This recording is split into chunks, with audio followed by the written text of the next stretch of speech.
Hello folks, this is Johnny again. Now a lot of people have asked me about my drums on my TH3 tutorial videos.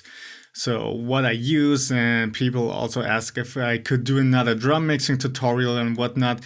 Well, drum mixing tutorial is a little bit too much work for me right now, but I can give you a walkthrough at least. Hopefully that counts for something. First of all, the drums, again, I use Native Instruments Modern Drummer. And I loaded this up twice because I was missing a left darker powerful cymbal. It has a bright symbol on the left like I'm used to, but I was missing that other one. So I had to load this a second time. And this really just has the symbol loaded into it. And everything else, as you can see, overhead and room mix is to 0, so I only have that symbol in there. And that goes to its own track. So here I have 2 overhead tracks, and here on the second one we have that second symbol, and here I switched the left and right channel. Same goes for the room mics in here as well.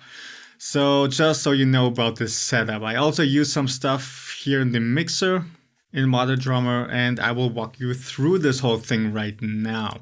2 things I want to say beforehand though. Don't think that the plugins I use are what makes the drum mix what it is. That's just not the case. The plugins I use have their own certain vibes, but you could also get a very powerful drum mix just with stock plugins. I just make use of my own other special plugins because they have a certain vibe that I just prefer. But it's not like they magically make things sound that much better. It's really not the case. And second thing is, I will walk you through this whole thing from beginning to end. So from the beginning of a signal chain to the end of a signal chain here in the master bus. But that's not the way you would mix it. The way I go about mixing is I do everything a little bit at a time, and I work my way into the details, into the depth of the mix. I don't go through it track by track from beginning to end. That's also not how it works. So that's kind of how a walkthrough works. If I did a tutorial, it would look quite different. Now let's start off here with the kick drum. First of all, let's just get a listen again.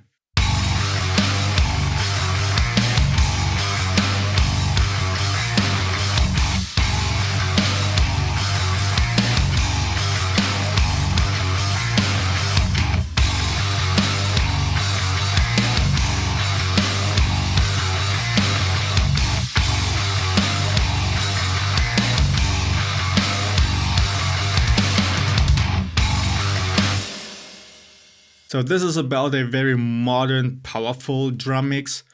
I perhaps will also do another walkthrough video of a more old schoolish, rockish drum mix using the same drums actually. But now let's stick to this. So kick drum, first of all, here in Contact I use a little bit of a transient designer, taking down the sustain so it's tight and the low end doesn't get too wobbly, and then also boosting the attack so it gets a bit punchier. And then here we have the kick track. First of all, some compression using the CLA76. Slow attack, fast release, ratio 4:1, getting a good gain reduction in this one.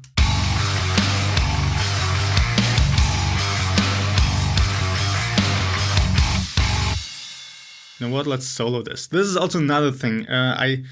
I usually mix everything in context, or 70% of it at least, and then just a little bit in going by individual tracks. But really most of the mix you want to do in context, so in the end everything actually fits together and sounds like it belongs together.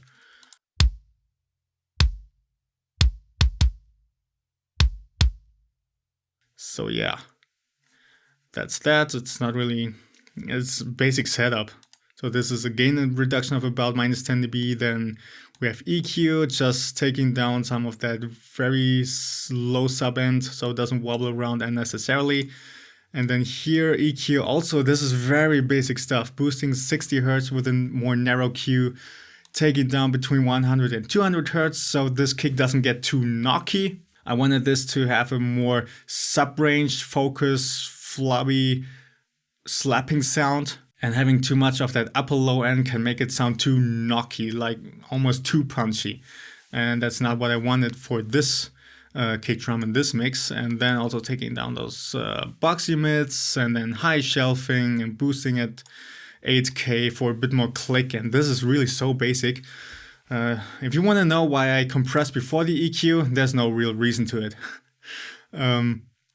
It also doesn't make that huge of a difference here.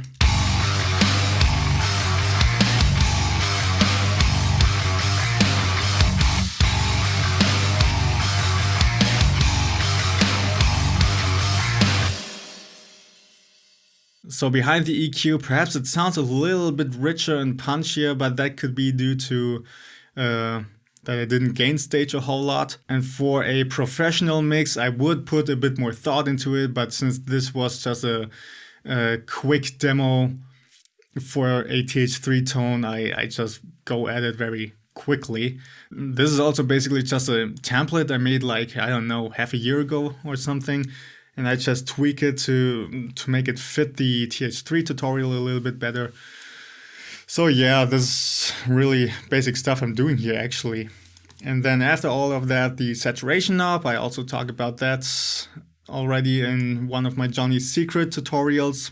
For the kick, I put this in a way that it doesn't quite light up. So I don't want to have too much distortion. I just want it to catch the peaks through its saturation, but doesn't distort too much and make everything a bit punchy and richer. And then this kick goes to a parallel compression track. And this one, I really smack this down a whole lot.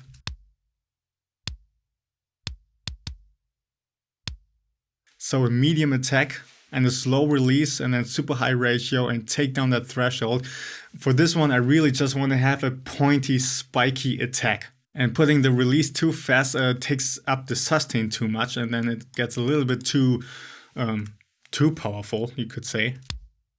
Especially when you do double kick stuff, like over here. See, with a really fast release, every single hit gets super punchy, and it's like a bazooka shooting like a machine gun, and that sounds so overbearing and unnatural. I totally hate it. When mixing engineers do this, I can't stand that. So I put this quite slow actually.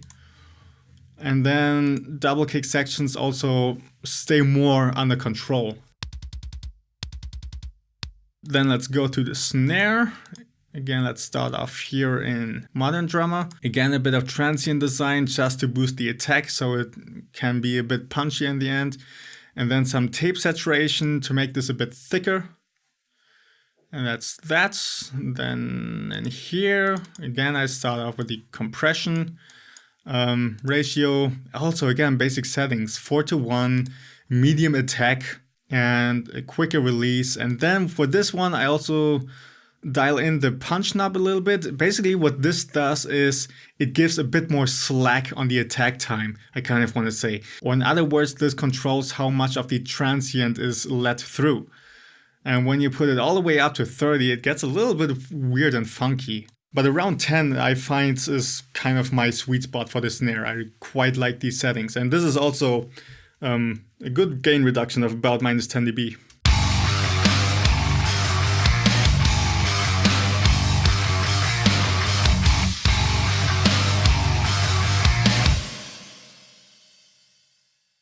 And then again, EQ after that. This is again basic stuff. Boosting the body up here and then taking down that knocky mids around 1K, 800 Hz to 1K.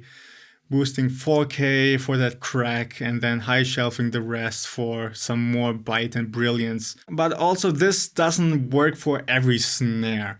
It really depends. On some snares 4K can sound very nasty and you kind of want to leave it alone. And you just have to fiddle around a little bit. For this snare here in Modern Drummer, going basic just works perfectly fine. You don't have to do a whole lot to it. And after that, again, the saturation knob. On the snare, I dial it in so it slightly lights up, so I get a little bit of distortion, which adds a little bit more crack.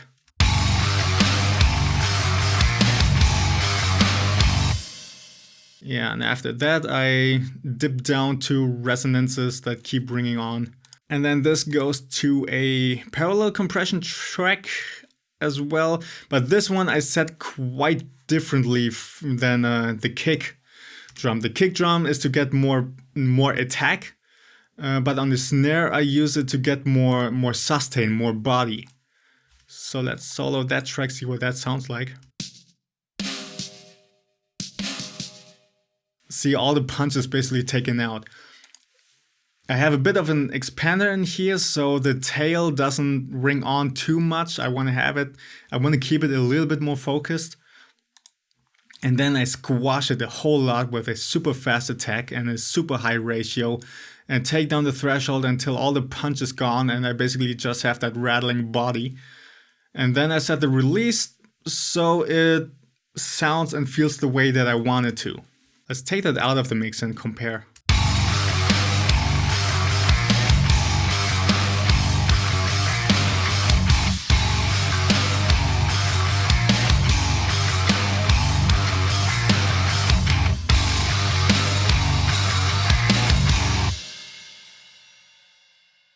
This really helps to fatten up your snare, make it sound big and powerful without anything going super out of control. And then the snare reverb track over here, it's a little bit weird. I used the plate reverb that comes here with this Waves convolutional reverb plugin. It sounds very massive and fat. I quite like that for a modern snare vibe. But for whatever reason, when I put this on an FX channel, it doesn't give me the pre-delay option, so I have to put a delay before that.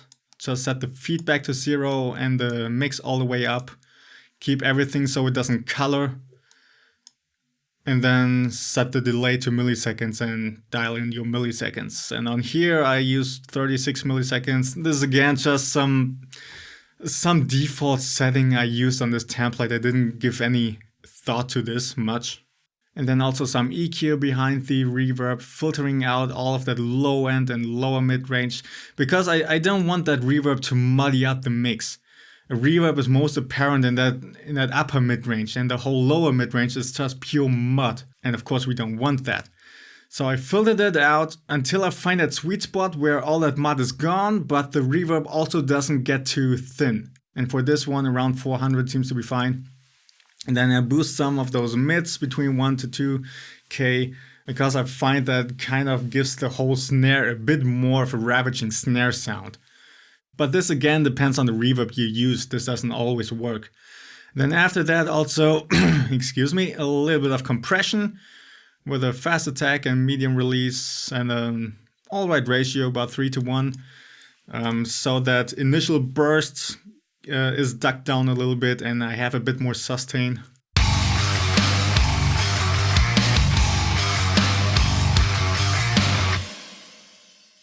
Yeah, keeps it a bit more under control. Let's take this out in the mix and see how much it actually does.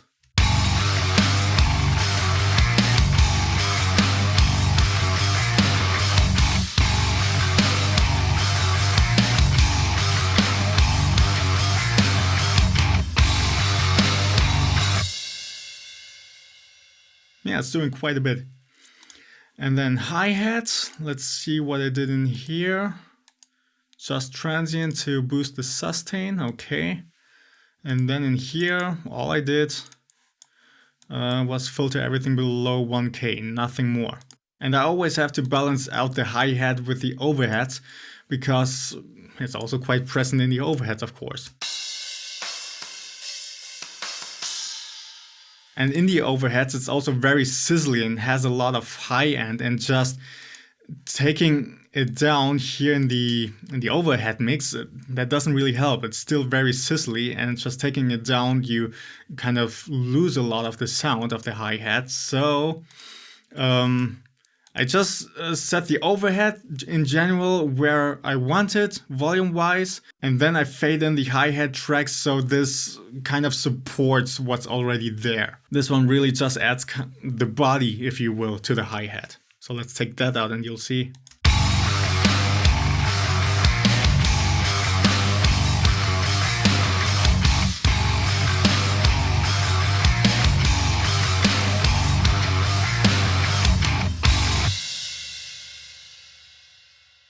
Yeah, and then the toms, there's also quite a bit going on in here first. So here I do the panning, and also a little bit of EQ, just boosting the root frequency of each tom. Tom 2, I have to EQ a little bit more because somehow that sounded different than the others. And then also transient designing to match the sustain on all the toms. So these two floor toms, they ring out quite a bit more than the other two. And then all of those go to one track here. And first a little bit of compression again. Let's see where do I have some toms back here.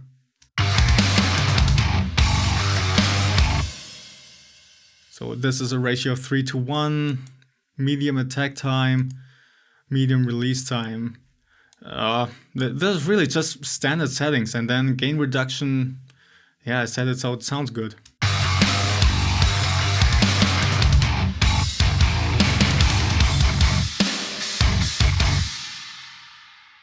Afterwards, EQ again, taking down those boxy mids, and that's 200 Hz can sound a little bit muddy on toms, depending on the toms, of course.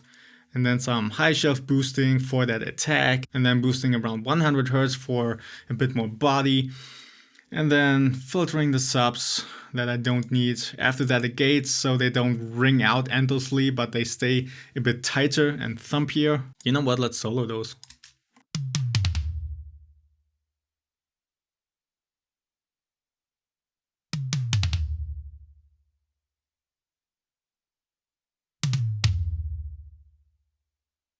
And again, saturation knob. I really like this plugin. Also set in the way like the kick drum, so it doesn't distort too much. They have a lot of low end. And we don't want to distort the low end too much, that sounds nasty. And then here I have my overhead tracks. First of all, taking down some nasty resonances. Everything is on my other screen. And then overhead bus channel. Stay over here. Also again, very basic stuff actually. Filtering below around 1K and then taking down around 3K so it doesn't clash with the guitars too much. And for these cymbals there is some harshness between 7 to 8K, so I took that down. That doesn't necessarily have to work for you. But in general, for a modern drum mix, taking out everything below 600 Hz to 1K and then dipping down around 3K can help quite a bit. Then I use a limiter to catch the snare peaks.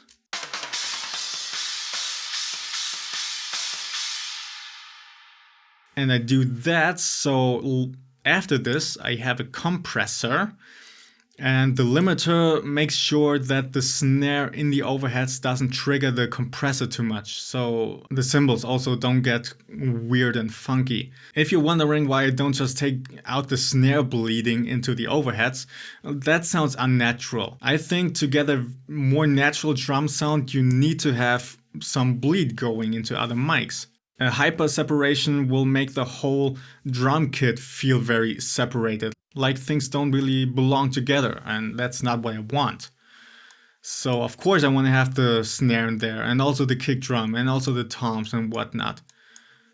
You just have to make sure that you know how to process all of that in the end, so it doesn't get out of control. And then this compressor also has kind of mild settings. This is really just to keep things under control. So for example, when one cymbal is going and then in between you have another cymbal coming in, that the volume doesn't get out of control when both of these cymbals are ringing out. And then after that I have a de-esser, weirdly enough, because the hi-hat is very sizzly and has a lot of bright top end going on. And in the full mix it's a little bit piercing and really cuts through too much. And the de-esser helps to smoothen that out, to keep things under control and more leveled. And this is really just acting on the hi-hat.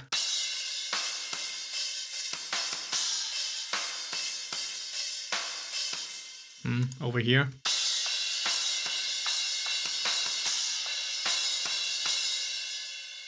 Okay, so things don't get too harsh and piercing, because these cymbals are a little bit harsh. You saw how much I have to cut down these weird resonances here. And then after all that, I have this slight low pass filter with a 6 dB slope. So this is really mellow at 16K, and this helps to kind of take out some of the harsh piercing sound in the very top end. Again, this doesn't work on every cymbals, on every overhead. This is for this drum kit, this works quite well to give it a bit more of a smoother sound, so your ears don't start to bleed afterwards. Ah yeah, and then the overheads, I also have a little bit here of transient designing. Not sure why I did it the way I did it in here. In any case, so let's go to the room mics. Here's the stereo room mic, there's nothing going on. Here's the mono room mic, also nothing going on. Okay, all of that goes to one bus. And here first some EQ. Let's see what that sounds like.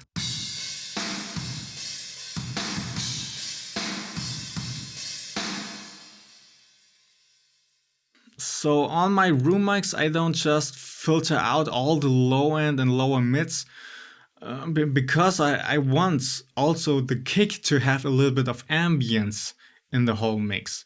So I just filter out the subs so the kick can take up that area, and then I get some control here again between the 100 to 200 Hertz area, taking down some boxy mids and some harshness up there, and that's it. Just filtering all the way up makes it all sound a little bit too thin and too narrow and too close. Then after that, cutting down the resonance and then compression again. Actually, I didn't go very wild here on the room mics. This is some milder compression actually.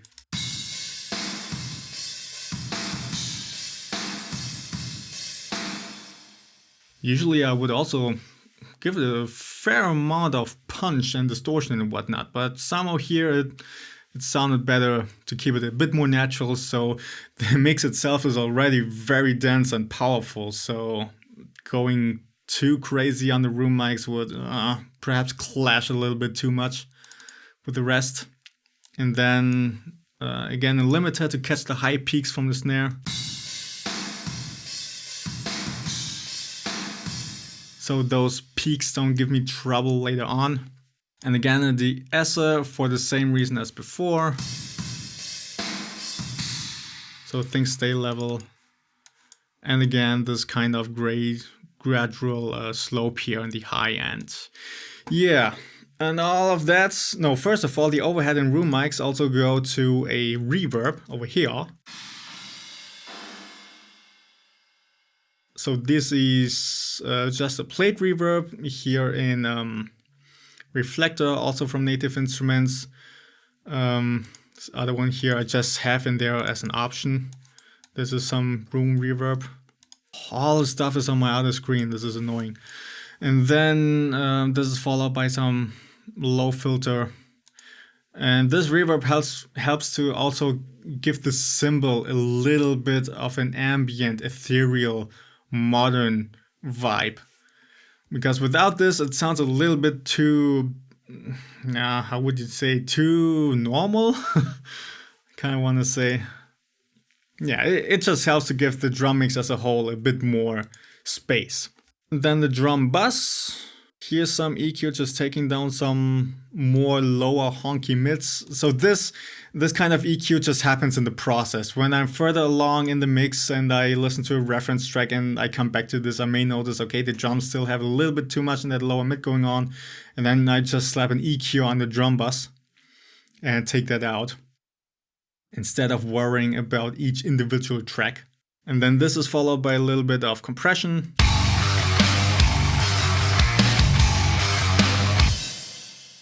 Again, slow attack, fast release, harder ratio. Kind of depends on what compressor I use, how I set it up. And this is also not doing too much gain reduction, -3 dB at the most. And this helps to kind of make the whole drums come together and feel like one unit. And then that is followed by G-clip to make sure that there's no peak going out of control. And then that whole drum bus also goes to a parallel compression. Let's check that out, and this is quite interesting.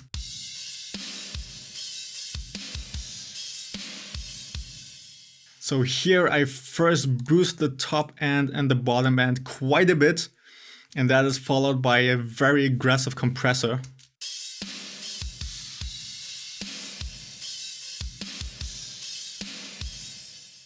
So this is quite the fast attack. And the release I set in a way that it starts to pump a little bit and get a little bit more groovy. And then that is followed again by G-clip just to make sure the peaks don't get out of control.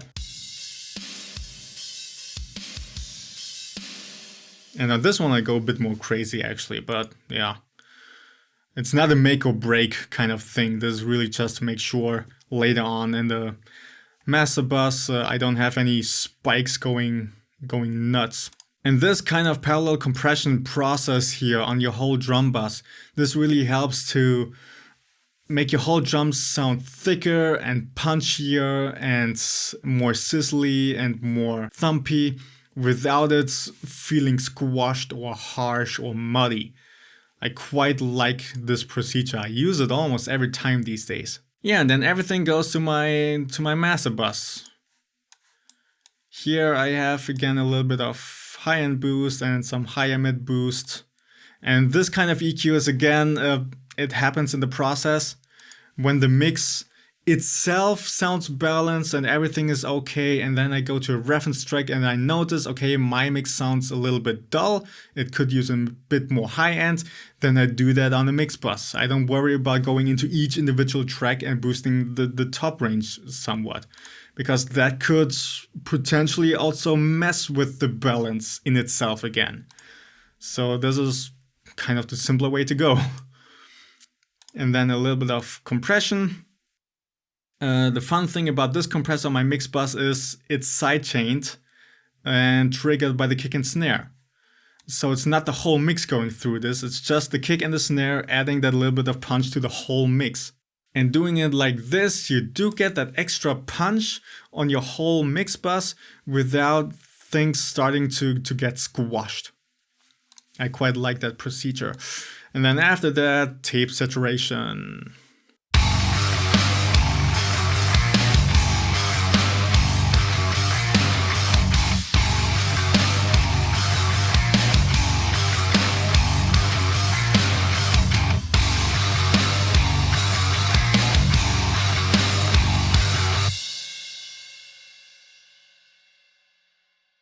So as you can see, I didn't do anything very special here.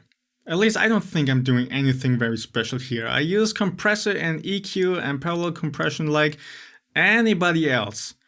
The trick is to get the balance right. You just need to train your ear and your skills to the point that you know, okay, how much do I want to boost that low end on the kick? Or how much do I want to boost the high end? Or how do I want to set the threshold on the snares to get it punchy? Or how much do I want to fade in that parallel compression? And that's all really a matter of, yeah, just practice. This also didn't come to me overnight. And what I'm doing here, I did from the beginning. When I got into mixing a bit more seriously, I also used compression and EQ on my kick and snare, and pretty much the same way as I do here. I didn't change the procedures for years. What changed is really how to balance everything out. And that just takes a lot of time and training. Okay, I guess that's it for this little mix walkthrough. I hope you enjoyed this. I hope you could get something out of it. If you have any questions, by all means leave them in the comments below and I'll get to them either right there in the comments or in another Q&A video. This is actually kind of fun. I want to get more into actual mixing videos. I mean, that's what I used to do quite a lot, and now I'm always just dialing in tones and doing everyday madness videos. I gotta get more other stuff going again, people. So, with that said, I wish you happy mixing and don't get too frustrated, okay? Everybody goes to a very frustrated phase when they're mixing. I went through it quite a bit and quite heavily because I'm also a perfectionist on top of everything. But sooner or later, you'll get it. You'll get it down. I believe in you. So hang in there, buddy, and I shall see you next time.